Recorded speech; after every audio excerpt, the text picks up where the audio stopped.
Alright guys, so welcome back to a brand new video. Now, today's video we're going to look at a Bluetooth speaker, which I know you guys are probably thinking probably the same thing that I was, which there's Bluetooth speakers everywhere. I mean, like made for kids, adults, and there's like every variation of them possible. So at this point, it's kind of hard to get excited about Bluetooth speakers unless it's something pretty unique, which is kind of how I handled this. I didn't want to review any Bluetooth speakers on the channel unless they offer something unique or unless they're just that amazing. And today we're definitely crossing that unique state. Today I'm going to be showing you guys the BenQ Trevolo S. So you're probably wondering what's so unique about it, and doesn't BenQ make computer monitors? Why are you talking about? Trust me, by the end of the video, you'll see the uniqueness in this speaker, and then you'll understand what I'm talking about. So first off, let's talk about the fact that this is the first Bluetooth speaker that I've seen, and especially one this small, that uses electrostatic technology. So it's not your normal speakers where you have a lot of depth, where all of the,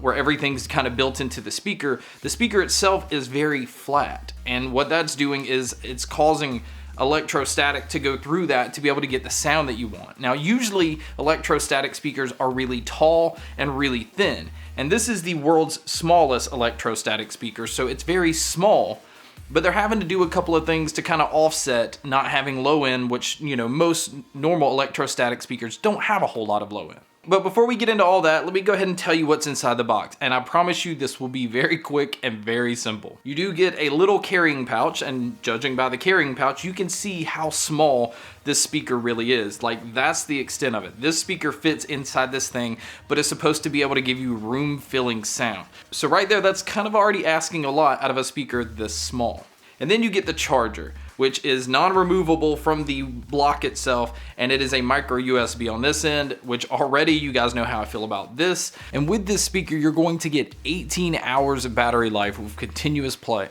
But what I do want to point out is BenQ, when they contacted me, they said the best way to get the best sound out of this is the wired connection by using it through USB or even using it through a 3.5mm cable. And I thought, okay, I'll test it out that way. If you're gonna say that that's the best sound you're gonna possibly get out of the speaker, then you would think that one of those cables might be included in the box, which it wasn't. You get the charging block and then you get the carrying pouch. That's it. All right, so now we need to look at the speaker itself. The speaker itself is, like I said, pretty tiny. You see these two up here. Now these are woofer ports. This is what's gonna add your low end because the speakers fold out, and as you can see, is almost, I don't wanna say paper thin, but it's about as thin as a little small notebook.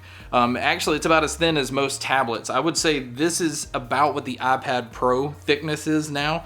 And so your sound is coming out of these, and you're, again, like me, probably wondering how is that possible? Speakers are supposed to be pretty big if it's gonna offer large sound. Again, that's where these are kind of unique. They're kind of radiating between themselves to give you mids and to give you highs. And by saying that, this is one of the clearest speakers I've heard. And that's because it's pushing this sound. Now, BenQ also recommended that the way these speakers are to be used is a little bit different than other speakers. The best way to get your sound out of these is to have them more off in the back end of a room. They fill the space more, they're pushing sound out in a different direction than what most Bluetooth speakers do. Now, I will say right now it's down to $200.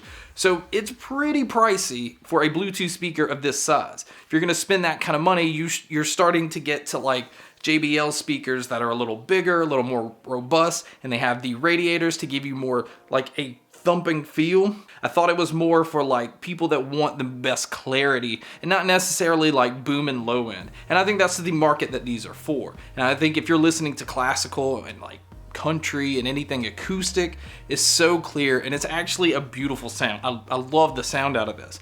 But when you're listening to like more mainstream pop and hip hop, it always felt like it was kind of lacking something. And for me, that's the low end, which I like in sound. I like to be able to feel music. So this speaker will actually give you that sensation, but I also felt like at the same time, it was always kind of just lacking that little bit of punch. And so it always just kind of left me wanting more. Unless I, came across certain genres where I just wanted extreme clarity, like orchestrated type music, soundtracks, like the scores to movies, classical stuff like that, it sounded incredible. Now the fact that you can fold this down, put it in that little carrying pouch and take it with you, and this have sound that's capable of filling a room is pretty impressive.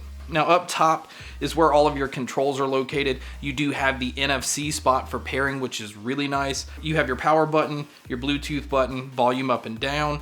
You have the mode, which switches it from 3D mode to turning it off. And then you have your play and pause button. Again, for something very compact and to have technology that other Bluetooth speakers don't, especially in this size, it's something unique and it's something new. So another thing that I felt was the big selling point in this speaker was soundstage. Soundstage for a speaker this small is extremely wide and extremely open. Now I think that's more because it's focusing on the clarity, because mids with dialogue like vocals are so clear through this speaker, it's really hard to explain. Trebles are definitely pushed forward, but not to the point where it's like bright or too bright to where it's not enjoyable, because the clarity of this and the soundstage of this tiny little speaker is really, it's amazing what that was able to do. Now again, because of the low end, I think more in the back, I think that bass not being pushed up front and being forward is giving you that more open feel as well. And if you like certain genres of music, I feel like this will definitely cater to you. But if you like stuff that's more thick and heavy metal and hip hop, that you like to feel impact and feel that bass, this is gonna leave you wanting probably a little bit more, especially if you're gonna spend that kind of money. I normally don't do this kind of thing by giving you guys like a sound test by playing it into a microphone, because I don't think that really is going to give you the best representation of what this sounds like, especially considering this is more made to sit in the back end of a room. But I'll go ahead and give you guys a sound test here. Breathe in, breathe out, nothing in my eyes, so I smile with my mouth. Ooh, she's insecure, but she's got money in her purse. So I hung it back up on the shelf, taking over, feeling at home with you, moving forward. So anyway guys, that is my quick review. I know I didn't show you guys what it sounded like plugging it in through USB and the audio cable, because to be honest, I couldn't tell a difference, especially considering BenQ saying that that was the best way to listen to it. If I didn't notice a difference, then it's not worth trying to show you guys, because I felt like the quality was the same across. Now that says a lot for the Bluetooth quality, which is using 4.2. It's extremely clear. Like I said, it's crystal clear. You know, if you're somebody that just wants that clarity and you're not in low end, is just something that you kind of want in the back and not up front, this is an amazing speaker. I think at $300, $250, anything like that, I think it would be too much, especially considering the competition that's out there. So that is my review of the BenQ Trevolo S. They do offer different models in different sizes, but the Trevolo S is their newest one. But thank you guys so much for checking out this video. Thank you guys so much for checking out all the other videos. And as always guys, make sure to stay tuned for more.